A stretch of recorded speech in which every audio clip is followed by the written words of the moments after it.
ಇದೊಂದು BS6 ಗಾಡಿ. Facing, timing chain, ಈ ಸೀಲ್ಡ್ಗಳೆಲ್ಲ ಹೊಡೆದೋಗ್ಬಿಟ್ಟಿತ್ತು. ಸೀಲ್ಡ್ಗಳು ಹೊಡೆದೋದ್ರೆ ಹೀಟಿಂಗ್ ಪ್ರಾಬ್ಲಮ್ ಬರುತ್ತೆ. ಟೋಟಲ್ ಬಾಡಿ ಕ್ಲೀನ್ ಆಯಿತು. ಕಂಪ್ಲೀಟಾಗಿ ಆಯಿಲು ಎಲ್ಲ ಹಾಕಿ ಆಯ್ತಿದ್ದು. ಮತ್ತು ಇಲ್ಲೊಂದು ನೋಡಿ ಸ್ಟೋರಿ, ಇಲ್ಲಿಂದ ಇಲ್ಲಿಗೆ ಜಂಪ್ ಕೊಟ್ಟವ್ರು ಯಾರೋ. ಇದೆಲ್ಲ ಮಾಡಬಾರ್ದು, EC ಹೋಗ್ಬಿಡುತ್ತೆ, ಗಾಡಿನೂ ಕಂಫರ್ಟೇಬಲಾಗಿ ಓಡಲ್ಲ. ಏನಕ್ಕೆ ಕೊಟ್ಬಿಟ್ಟವ್ರು ಅಂದರೆ, ಮಾಮೂಲಿ BS4ಗೆ ಏನೋ CD ಕಾಯಿಲು ಅದು ಇದು ಹೋದರೆ ಜಂಪ್ ಕೊಡ್ತಾರೆ ಸ್ವಲ್ಪ ದಿವಸ ಓಡಲಪ್ಪ ಅಂತ. ಇದಕ್ಕೆ ಜಂಪ್ ಕೊಡೋ ಅವಶ್ಯಕತೆ ಇಲ್ಲ. ಐಡ್ಲಿಂಗಲ್ಲಿ ಮಾತ್ರನೇ ಕರೆಂಟ್ ಬರೋದು. ಇದ್ರಿಗೆ ರೈಸ್ ಮಾಡಿದ್ರೆ ಕರೆಂಟ್ ಕಟ್ ಆಫ್ ಆಗಿಬಿಡುತ್ತೆ. ಒಂದೇ ಪ್ಲಗ್ಗಲ್ಲೇ ಗಾಡಿ ಓಡೋದು. ಆಮೇಲೆ ಹಿಂಗೆಲ್ಲ ಮಾಡೋಕ್ಕೆ ಹೋಗ್ಬೇಡ್ದು ಯಾರೂ. ಹೆಚ್ಚಿನ ಓಡಿಸ್ತೀನಿ ರೀ. ಇದು ಐಡ್ಲಿಂಗಲ್ಲೇ ಕರೆಂಟ್ ಬರೋದು. ರೈಸ್ ಮಾಡಿದ್ರೆ ಕಟ್ ಆಫ್ ಆಗಿಬಿಡುತ್ತೆ ಕರೆಂಟು. ಮತ್ತು ಒಂದೇ ಪ್ಲಗ್ಗಲ್ಲಿ ಓಡ್ಕೊಂಡಿರುತ್ತೆ. ಮತ್ತು ನೀವು ಎಕ್ಸಲೇಟರ್ ಡೌನ್ ಮಾಡಿದ ತಕ್ಷಣ ಮತ್ತೆ ಇದರಲ್ಲಿ ಕರೆಂಟು ಬರೋಕ್ಕೆ ಶುರು ಆಗುತ್ತೆ. ತಿರ್ಗಾ ಎಕ್ಸಲೇಟರ್ ಫುಲ್ಲಾಗಿ ಕೊಟ್ಟರೆ ಕರೆಂಟು ಕಟ್ ಆಫ್ ಆಗುತ್ತೆ. ಒಂದೇ ಪ್ಲಗ್ಗಲ್ಲೇ ಆಮೇಲೆ ಓಡೋದು ಗಾಡಿ. ಅದು ಐಡ್ಲಿಂಗ್ಗೆ ಮಾತ್ರ ಕೊಟ್ಟಿದ್ದಾರೆ ಅವರು, ಮಿಸ್ಫೈರ್ ಆಗಬಾರ್ದು ಗಾಡಿ ಅಂತ. ಮತ್ತು ರೈಸ್ ಮಾಡಿದಾಗ ಮಿಸ್ಫೈರ್ ಆಗಲ್ಲ. ನಿಮಗೆ ಏನಾಗುತ್ತೆ, ಇದರಲ್ಲಿ ಕರೆಂಟ್ ಕಟ್ ಆಫ್ ಆಗಿಬಿಟ್ಟು ಒಂದೇ ಪ್ಲಗ್ಗಲ್ಲಿ ಓಡ್ತಾ ಇರುತ್ತೆ ಗಾಡಿ. ಮತ್ತು ನೀವು ಎಕ್ಸಲೇಟರ್ ಡೌನ್ ಮಾಡಿದಾಗ ಮತ್ತೆ ಇದರಲ್ಲಿ ಕರೆಂಟ್ ಬರೋಕ್ಕೆ ಸ್ಟಾರ್ಟ್ ಆಗುತ್ತೆ. ನೋಡಿ, ಹಿಂಗೆಲ್ಲ ಮಾಡಿದ್ರೆ ಏನು ಪ್ರಯೋಜನ?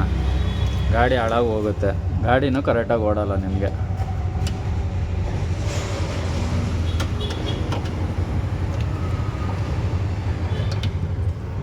ವೈರು ಡಿಸ್ಕನೆಕ್ಟ್ ಮಾಡಿದ್ದೀನಿ. ಇದು ಸ್ಟಾರ್ಟ್ ಮಾಡಿ ಗಾಡಿ. ಎಲ್ಲ ಫಿಟ್ಟಿಂಗ್ ಆಯಿತು. ಸ್ಟಾರ್ಟ್ ಮಾಡಿ ನೋಡೋಣ ಏನಾಗ್ತಾಯಿದೆ ಇವಾಗ.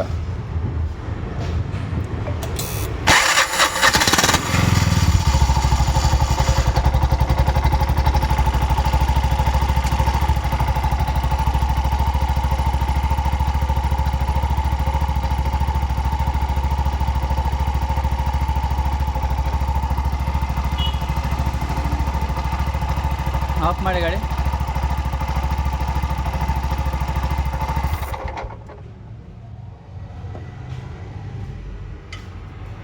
ನೋಡಿಸ್ತೀನಿ ಯಾವ ರೀತಿ ಇದರಲ್ಲಿ ಕರೆಂಟ್ ಬರುತ್ತೆ ಅಂತ.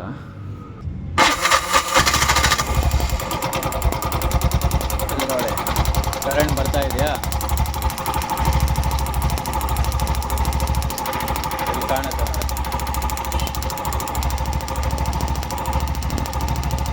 ರೈಸ್ ಮಾಡು.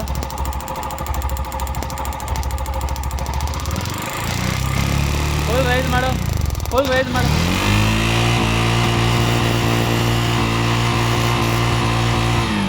ಬಿಡು.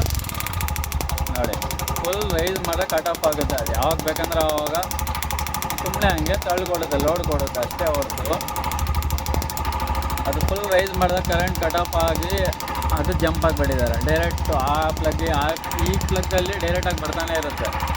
ಈ ಪ್ಲಗ್ಗಲ್ಲಿ ಜೋರಾಗಿ ರೈಸ್ ಮಾಡಿದ್ರೆ ಬರಲ್ಲ. ರೈಸ್ ಮಾಡು, ಫುಲ್ ರೈಸ್ ಮಾಡು.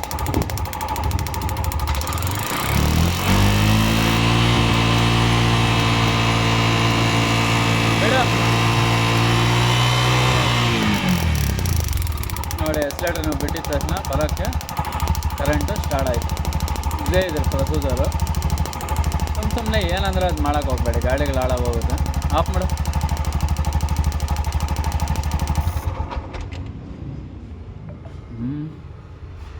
ಗಾಡಿಗಳು ಈ ಥರ ಹಾಳಾಗಿ ಗಾಡಿನೂ ನಿಮಗೆ ಓಡ್ಸೋಕ್ಕಾಗಲ್ಲ, ಪಿಕಪ್ಪು ಸಿಗಲ್ಲ, ಮೈಲೇಜು ಬರೋಲ್ಲ. ಎಲ್ಲ ಸಮಸ್ಯೆಗಳು ಸುಮಾರು ಬರ್ತಾ ಇರ್ತವೆ. ಇದೆಲ್ಲ ಮಾಡಬಾರ್ದು. ಮುಂದಕ್ಕೆ ನೋಡೋಣ, ಓಡಿಸಿ ಗಿಡಿಸಿ ಇದೆ ಏನಿದೆ ಪ್ರಾಬ್ಲಮ್ ಬೇರೆ. ಇದು ಯಾರೋ ಫಿಲ್ಟ್ರ್ ಹೆಂಗೆ ಹಾಕಿದೆ ನೋಡು.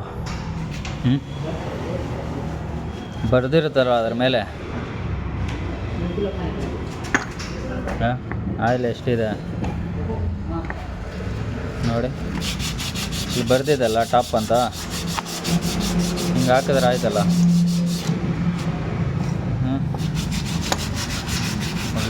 ಪಲ್ಟಾ ಕೆಲಸ. ಹೆಂಗೆ ಬಿಸ್ತೀರ ಹಂಗನ ಫಿಟ್ ಮಾಡ್ಬೋದಲ್ಲ. ಯಾವ ಶೋರೂಮ್ ಅಲ್ಲಪ್ಪ,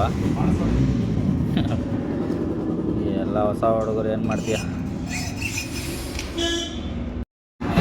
ಹಿಂಗೆ ಟಾಪಲ್ಲಿರಬೇಕು, ಮೇಲೆ ಟಿ ಒ ಪಿ ಟಾಪ್ ಅಂತ ಬರ್ದಿದಲ್ವಾ, ಅದು ಮೇಲೆ ಇರಬೇಕು. ಹಿಂಗೆ ಹಾಕ್ಬೇಡ್ದು ಯಾರೂ, ಹಿಂಗೆ ಹಾಕ್ಬೇಡ್ದು. ಇದು ಕರೆಕ್ಟಾಗಿ ಕೆಲಸ ಆಯಿತು. ಟೈಟ್ ಆಯ್ತಿದ್ದು ಸ್ವಲ್ಪನೂ ಗಾಡಿಗೆ ತೊಂದರೆ ಕೊಡುತ್ತೆ. ಎಲ್ಲೋ ಒಂಚೂರು ಚೇಂಜ್ ಆಗಿಬಿಡುತ್ತೆ ಗಾಡಿ. ಆ ರೀತಿ ಆಗುತ್ತೆ. ಕರೆಕ್ಟ್ ಇರೋ ಜಾಗದಲ್ಲಿ ಅದು ಹೆಂಗಿರ್ಬೇಕು ಹಂಗೆ ಫಿಟ್ಟಿಂಗ್ ಮಾಡಬೇಕು. ಆವಾಗ ಹೆಂಗನ ಫಿಟ್ ಮಾಡಿ ಸರೋಗ್ಬಿಡುತ್ತೆ. ಏನೋ ಒಂದನ್ನು ಕೆಡಿಸಿದ್ರೆ ಗಾಡಿ ಚೇಂಜ್ ಆಗಿಬಿಡ್ತದೆ. ಗೊತ್ತಾಯ್ತಾ ಇದು ಇನ್ನು ಕೆಲಸ. ಮುಂದೆ ಏನೂ ಅಲ್ಲಾಡ್ತಾ ಇಲ್ಲ, ಫ್ರಂಟು ಆಕ್ಷನ್ನೇ ಇಲ್ಲ. ಇದು ನೋಡಬೇಕು. ಪಿನ್ನೆ ನಾನು ಜಾಮ್ ಆಗ್ತಾಯಿದೆ, ಶಾಕಬ್ದವ್ರು ಹೋಗಿತ್ತಾ ಗೊತ್ತಿಲ್ಲ. ಪಿನ್ನೇ ಹೋಗಿರಬೇಕು ಅನಿಸುತ್ತೆ ಮೋಸ್ಟ್ಲಿ. ನೋಡೋಣ ಮುಂದೆ ಬಿಚ್ಚಿ. ಇವ್ರದ್ದು ಗಾಡಿ ಇದು ಸರೋಯ್ತು. ಎಲ್ಲ ಸ್ವಲ್ಪ ಚೇಂಜಸ್ಸು. ಏನು ಮಾಡ್ತೀರಾ? ಸರೋಯ್ತಾ? ಚೆನ್ನಾಗಿದೆ ಕೆಲಸ ಅಂತ ಪಕ್ಕ ಚೆನ್ನಾಗಿದೆ. ತುಂಬ ಪ್ರಾಬ್ಲಮ್ ಇತ್ತು, ಸ್ಟಾರ್ಟ್ ಆಗ್ತಾಯಿಲ್ಲ, ತುಂಬ ತೊಂದರೆಗಳಿತ್ತು. ಇವಾಗೆಲ್ಲ ಚೆನ್ನಾಗಿದೆ. ಅದೆಲ್ಲ ವೈರು ಪೈರು ಹಂಗೆಲ್ಲ ಹಾಕ್ಸೋಕೆ ಹೋಗ್ಬಾರ್ದು. ಓಕೆ ಫ್ರೆಂಡ್ಸ್, ಇಷ್ಟ ಆದರೆ ಶೇರ್ ಮಾಡಿ, ಲೈಕ್ ಮಾಡಿ, ಸಬ್ಸ್ಕ್ರೈಬ್ ಮಾಡ್ಕೊಳ್ಳಿ.